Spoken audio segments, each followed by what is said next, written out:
Bueno, pues vamos a empezar a conocer los distintos puntos de vista, sobre todo en asociaciones de padres y madres.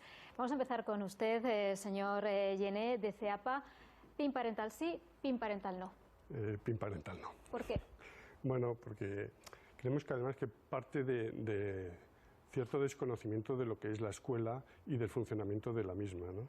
En la escuela se aprueban unos planes generales anuales dentro de los centros escolares. Dentro al aprobar esos centros están incluidas las familias forman parte del consejo escolar del centro y ahí tienen voz y voto, ¿no? De tal manera que pueden expresar todo lo que ellos deseen. También existe cierto desconocimiento entre lo que es una actividad complementaria que de cierto modo se realiza normalmente en horas lectivas y que es obligatoria, ¿no? Con unas actividades extraescolares o extracurriculares que se realizan fuera del horario lectivo. Están mezclando todos los conceptos y bueno, pues yo creo que ahí hay cierto error, ¿no? Pero en realidad lo que es en sí el problema que se dirime verdaderamente es si el derecho a la educación es del alumnado o es de las familias. Vamos a entrar ahora en eso, vamos a dar paso ahora a Pedro José Caballero, que se encuentra en Toledo. Señor Caballero, usted es de la CONCAPA. Misma pregunta que le hacía al señor Gené. ¿PIN parental sí, PIN parental no? ¿Y por qué su argumentación?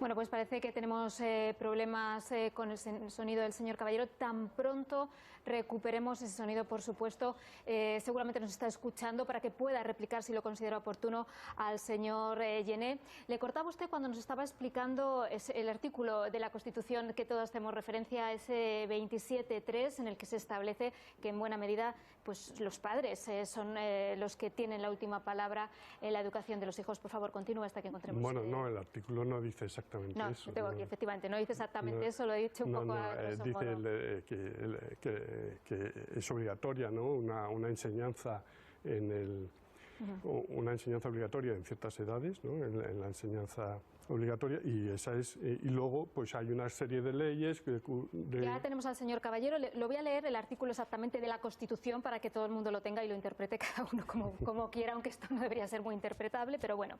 La educación tendrá por objeto el pleno desarrollo de la personalidad humana en el respeto de los principios democráticos, de la convivencia y a los derechos y libertades fundamentales. Es el apartado 2 del artículo. Y luego dice el 3, los poderes públicos garantizan el derecho que asiste a los padres para que sus hijos reciban la formación religiosa y moral que esté de acuerdo con sus propias convicciones. Ese es el artículo exactamente, y luego ya seguimos desarrollando. ¿Le parece, señor Gené? Ahora vamos a dar paso al señor Caballero de la CONCAPA, que ahora sí que nos escucha. Le voy a repetir la pregunta que le hacía al inicio al señor Gené de CEAPA. ¿PIN parental sí, PIN parental no? Y la argumentación a su respuesta. Vamos a ver, nosotros somos partidarios de información a las familias, sí. ¿Por qué? ¿Por qué motivo? Porque mientras nuestros hijos sean menores, aunque de ellos es la titularidad de la educación, sus padres son los que tienen que velar por esa educación mientras sean menores.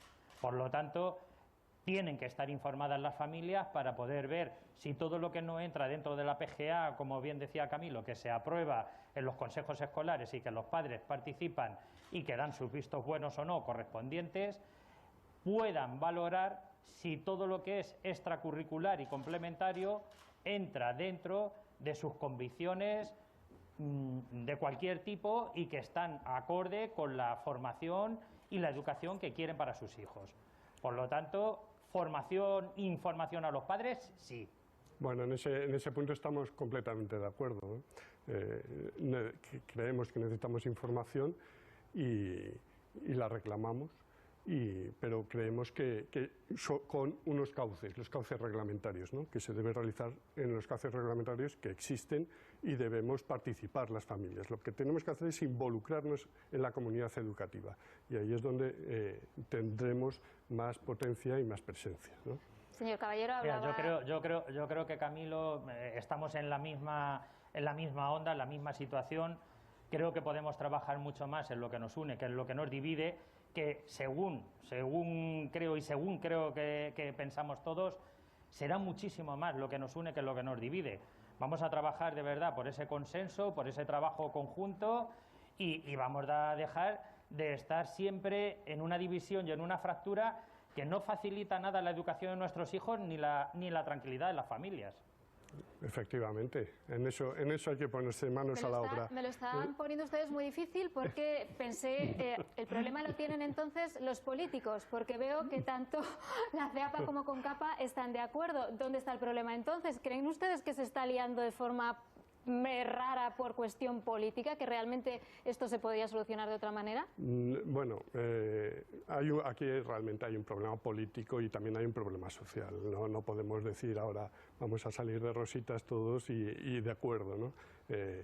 Es evidente que aquí hay en el fondo, pues no sé si llamarle lobbies o quizá, pero hay cierta gente que dice y cree que son las familias, como acabamos de escuchar, me parece que no sé si ha sido Vox, las que deben tomar en libertad, adaptar el currículum a las propias familias, ¿no? Y eso es lo que nosotros como CEAPA no creemos, ¿no?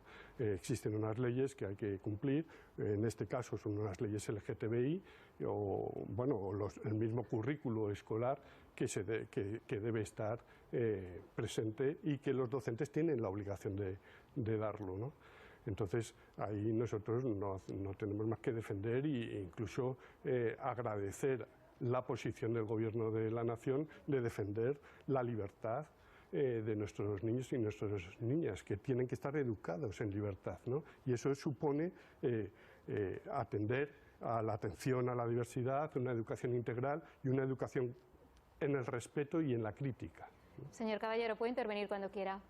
Bueno, yo creo que el trabajo que llevamos haciendo desde años ya, porque esto no es de ahora, el trabajo que estamos haciendo todas las familias y todos los profesionales de la educación en coeducación, en transmitir una serie de principios y valores, yo creo que lo hacemos todos a nivel general, tanto estemos en una red, estemos en la otra.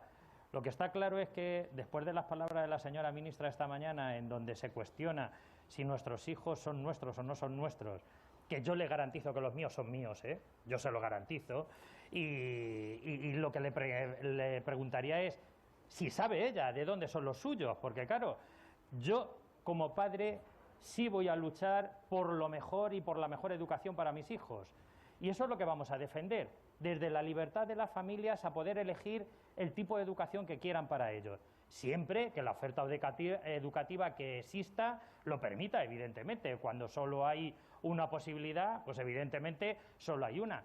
Pero siempre que se garantice esa libertad a las familias, se garantizará que el sistema funcione y que toda la pluralidad de la sociedad ahora esté representada y se pueda trabajar. Por lo tanto, yo sigo trabajando en el consenso, en el diálogo, en llegar de verdad a un verdadero pacto educativo que nos saque ya la educación de la política y que podamos estar tranquilos 10, 15, 20 años, pero no cada 6 meses estar en discordia. Bueno, sí. Sí, claro. No, yo por mi parte también sé quiénes son mis hijos, ¿no? A no ser que mi mujer me haya engañado, no lo sé, se lo preguntaré al llegar a casa. Pero vamos, yo pongo siempre como ejemplo, ¿no? Un poeta famoso, Khalil Gibran, la verdad es que no sé pronunciarlo, ¿no? El del arco y la flecha, donde empieza la poesía diciendo, nuestros hijos e hijas no son nuestros, algo así, ¿no? Sino son hijos e hijos de la vida.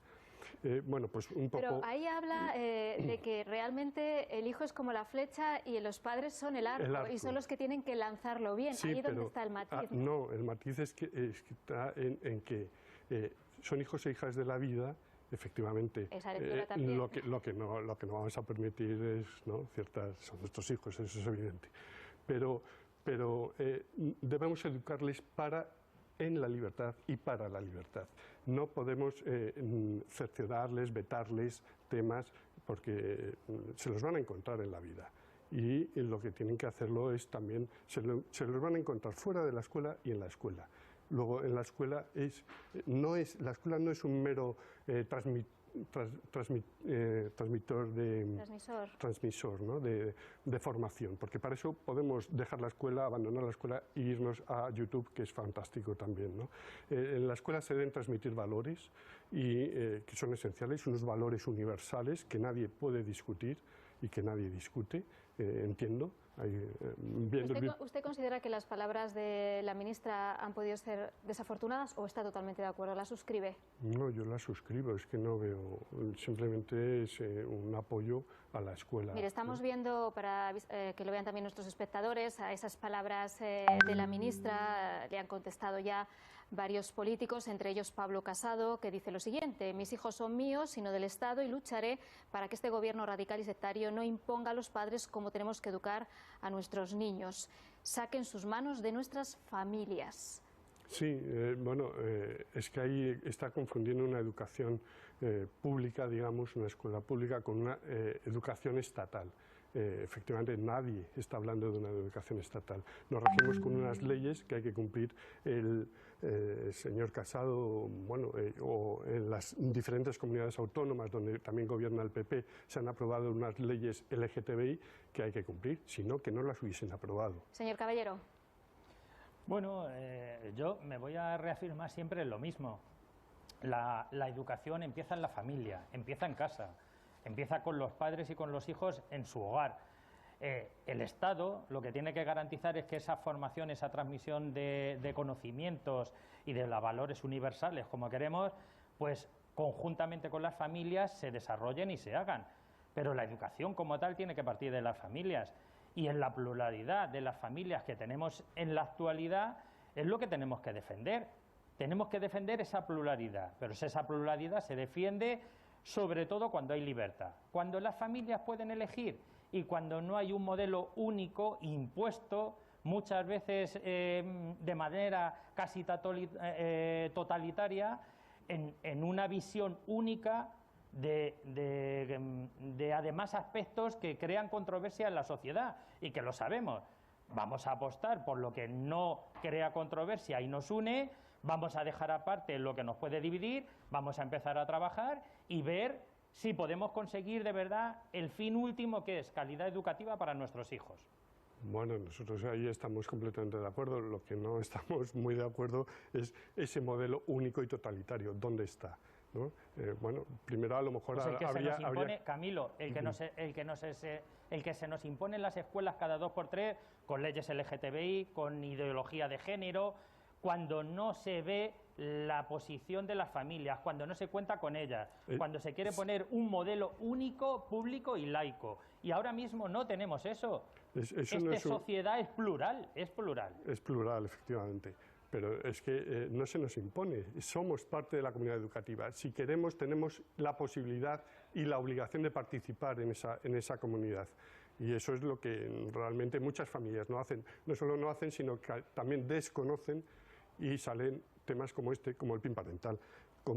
Es que tampoco, quizá me estoy acordando, porque mis hijos han ido a religión, y les ponían unas películas que a mí no me preguntaban si me gustaban o me dejaban de gustar las películas que ponían en religión. Y eran películas verdaderamente fuertes, como pueda ser Cristina F., ¿no? Sí, pues fíjate que a mí me imponen doctrinas que desde luego respeto, porque tengo que respetar todas las doctrinas y toda la ideología que me quieran meter en la escuela, pero que no comparto y tampoco me han preguntado. La verdad es que es un verdadero problema, porque nuestros políticos están haciendo lo que quieren con las familias, manejando a nuestros hijos a su antojo, y nadie pone coto a una situación que debería de partir de las familias y que por lo menos deberían contar con nosotros. Es muy triste esta situación. Yo solo te recuerdo que hoy la ministra ha dicho: esto se da porque quiero, y si no, a los tribunales. Pues vamos a ver, vamos a hablar, vamos a trabajar, vamos a consensuar. No, perdona, esto se da así porque lo dicen las leyes, y si no se cumple, pues iremos a los tribunales. No porque pues yo quiera. Pues allí nos veremos. Pero vamos a ver si es que en las leyes LGTBI existen. Si no gustan, pues se deben cambiar. Pero la escuela se debe regir y se rige efectivamente con una serie de normas, pues, y que todos, tanto docentes como familias, respetamos. Bueno, pues habrá que respetarlas. Que no nos gustan, vamos a cambiarlas. ¿Y cómo se cambian? Quiero decir, llegado a este punto, ustedes que están planteando llegar a un consenso, a un diálogo, que se cuente con ustedes, llegado a este punto en el que estamos, ¿qué habría que hacer? Bueno, pues por nuestra parte hay un tema muy clarito, que son los consejos escolares. Por ejemplo, en los consejos escolares nosotros entendemos que deberíamos tener más peso del que existe en las familias, ¿no? Los consejos escolares están distribuidos de tal forma que tienen mucho más peso los docentes que las propias familias. Lo que llega a los consejos escolares por parte del claustro del profesorado siempre se aprueba. Normalmente, tienen mayoría dentro del consejo escolar, luego se aprueba. Lo que llega a través de las familias, pues no tanto, ¿no? Entonces es importante que dentro del consejo escolar haya consenso dentro del consejo escolar, ¿no? Familias y docentes. Y por supuesto que los consejos escolares sean vinculantes. La LOMCE eso lo descartó, por lo tanto es importante que la nueva ley dé el peso a los consejos escolares que realmente les pertenece. Señor Caballero, ¿escuchaba al señor Llené? Sí, la verdad es que los consejos escolares es donde se tramita toda la PGA, todo lo que se va a desarrollar en el centro, toda la vida interior del centro. Tenemos que tener claro que nuestros hijos están más de 8 horas diarias en el centro educativo, más casi que en casa, y que tenemos que confiar y trabajar en colaboración toda la comunidad educativa. Por lo tanto, ahí yo siempre abogo a lo mismo. Vamos a trabajar en unión todos para poder llegar a ese consenso. Pero tenemos una sociedad plural, tenemos que respetar todas las ideas. Dentro de todo esta pluralidad de ideas, pues tiene que estar la ley por encima de todo, evidentemente. Pero tienen que hablar, tienen que contar con las familias. A día de hoy, yo no sé si Camilo recibirá lo mismo o no, pero la sensación que recibimos nosotros es que las familias siempre somos las que estorbamos, con las que no se cuenta hasta el final.